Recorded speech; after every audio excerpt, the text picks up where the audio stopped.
दिल्लीच्या एनसीआर मध्ये मुसळधार पाऊस कोसळतो आणि पावसामुळे तापमानात घट झालेली आहे। वातावरणात गारवा निर्माण झालाय, त्यामुळे नागरिकांना काहीसा दिलासा मिळालाय। तर पावसाने शाळेत जाणाऱ्या विद्यार्थ्यांची, कामावर जाणाऱ्यांच्या लोकांची चांगलीच धांदल उडाली आहे। पहाटेपासूनच मुसळधार पावसाने हजेरी लावल्यामुळे मुख्य रस्त्यांवर तड्याचं स्वरूप आलेलं आहे आणि हवामान विभागाने दिल्लीला 2 दिवस मुसळधार पावसाचा अंदाज वर्तवलाय। ही काही दृश्य दिल्लीमधून समोर येत आहेत। प्रगती मैदान आहे, पंचकुवा रोड आहे, त्यानंतर देवळी आणि बुराडी दिल्ली या ठिकाणी मोठ्या प्रमाणात पाऊस सुरू आणि या पावसामुळे अनेक ठिकाणी पाणी साचल्याचं सध्या चित्र आहे। दिल्लीच्या आयटीओ परिसरात सुद्धा मोठ्या प्रमाणात पाणी साचलेलं आहे। बहादूर शाह जाफर रोडवरती सुद्धा मोठ्या प्रमाणात पाणी दिसतंय। दरम्यान दिल्लीच्या इंद्रलोक मार्केटमध्ये सुद्धा पाणी साचलेलं आहे, त्यामुळे या सगळ्या ठिकाणी जे वाहन चालक आहेत किंवा चालत जाणारे आहेत त्यांची सुद्धा चांगलीच धांदल उडाली आहे। शाळेत जाणारे विद्यार्थी असतील किंवा कामावर जाणारे लोक असतील, या सगळ्यांचीच चांगली धांदल उडालेली आहे। दिल्लीत अनेक ठिकाणी मुसळधार पाऊस सुरू आहे आणि पावसाचा इशारा सुद्धा दिला इथून पुढचे 2 दिवस। त्यामुळे अनेक ठिकाणी सतर्कतेचा इशारा तर दिलेलाच आहे, मात्र नागरिकांना सुद्धा या साचलेल्या पाण्याचा त्रास सहन करावा लागतोय।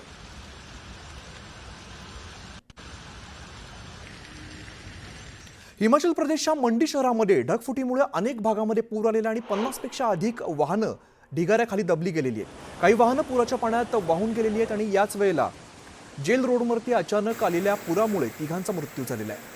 मंडी जिल्ह्याला मुसळधार पावसानं झोडपलंय। मुसळधार पावसामुळे चंदीगड मनाली राष्ट्रीय महामार्ग आणि पठाणकोट मंडी या राष्ट्रीय महामार्ग हे 2 प्रमुख राष्ट्रीय महामार्ग वाहतुकीसाठी पूर्णपणे बंद करण्यात आलेले आहेत। चंदीगड मनाली राष्ट्रीय महामार्गावरती अनेक ठिकाणी भूस्खलन झालंय आणि हिमाचल प्रदेशातील अनेक जिल्ह्यात रस्त्यावरती मोठा ढिगारा आलेला आहे। अनेक मार्ग यामुळे बंद झालेले आहेत। पठाणकोट मंडी राष्ट्रीय महामार्गावर पधार ते मंडी यापर्यंत अनेक ठिकाणी भूस्खलनाच्या घटना घडलेल्या आहेत। त्यामुळे सततच्या पावसामुळे ढिगारा हटवण्यात आणि मदतकार्य करण्यात सुद्धा मोठ्या प्रमाणात अडचणी येत आहेत। मंडी शहरातील व्हिक्टोरिया पुलाजवळ सुद्धा मोठ्या प्रमाणात भूस्खलन झालेलं आहे। जेल रोडमध्ये अचानक आलेल्या पुरामुळे 2 जणांचा मृत्यू झाला आहे। हिमाचल प्रदेशच्या मंडीमधली दृश्य मोठ्या प्रमाणात आपल्याला पाण्याचा प्रवाह बघायला मिळतो। अनेक वाहनं या ठिकाणी बुडलीत, वाहून आलेली आहेत, काही ठिकाणी पडझड झालेली आहे। दरम्यान पावसामुळे मंडीतील नागरिकांचं जनजीवन पुरतं विस्कळीत झालेलं आहे। अनेक रस्त्यांना तडे गेलेत आणि वाहनं ढिगाऱ्याखाली अडकलेली आहेत। काही ठिकाणी झाडं उन्मळून पडली आहेत आणि सर्वत्र पाणी साचल्यामुळे मंडीतील अनेक भागात पूरसदृश्य परिस्थिती निर्माण झाली आहे। युद्ध पातळीवरती मदत आणि बचाव कार्य सुरू असून यामध्ये अडकलेली वाहनं आणि ढिगारे बाहेर काढण्याचं काम सध्या सुरू आहे। मोठ्या प्रमाणात नुकसान झालेलं आहे या पाण्यामध्ये। या ढिगाऱ्याखाली अनेक वाहनं अडकलेली आहेत, दबून राहिलेली आहेत। मोठ्या प्रमाणात नुकसान या ठिकाणी झालेलं आहे।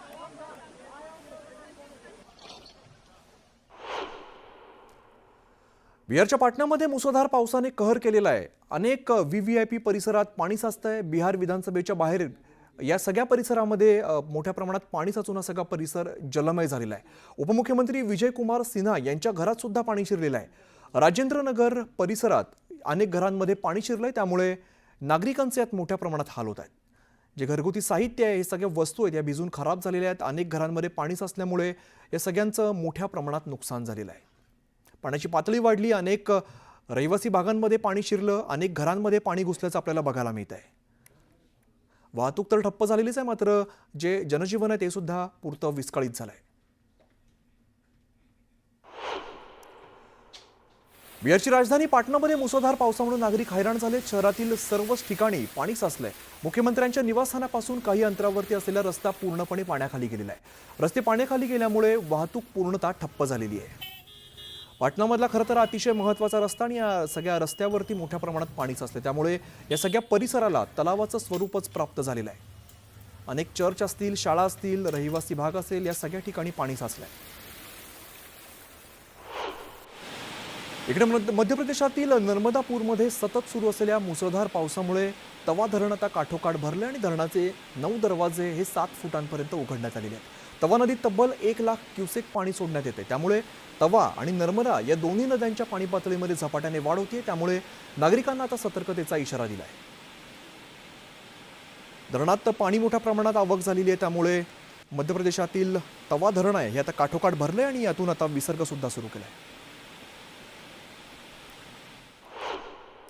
मध्य प्रदेशच्या भोपाळमध्ये सुद्धा मुसळधार पाऊस पडतो आणि भोपाळमध्ये मुसळधार पावसानंतर अनेक ठिकाणी पाणी साचल्याचं दिसून येत आहे। इंदूर असेल, नर्मदापुरम, बैतूल, रायसेन, श्योपूर, ग्वाल्हेर आणि जबलपूर सारख्या अनेक लहान मोठ्या जिल्ह्यांमध्ये मुसळधार पाऊस बरसतोय.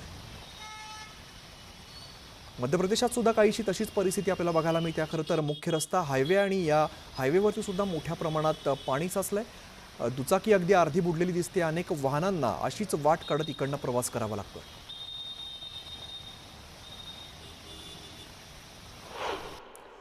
जयपूरमध्ये सुद्धा मुसळधार पावसामुळे अनेक ठिकाणी पाणी साचलं आहे. शहरातला अतिशय उच्चभ्रू परिसर असलेल्या सिव्हिल लाईन परिसरात सुद्धा रस्ते जे आहेत ते जलमय झाले. त्यामुळे नागरिकांना अनेक अडचणींचा सामना करावा लागतोय. दिल्ली झालं, मध्य प्रदेश झालं, इकडे राजस्थानात सुद्धा तशीच परिस्थिती आपल्याला बघायला मिळते. अनेक ठिकाणी मुसळधार पावसामुळे पाणी साचलेलं आहे. अनेक गाड्या बंद पडतायत, वाहतुकीला याचा त्रास होतोय.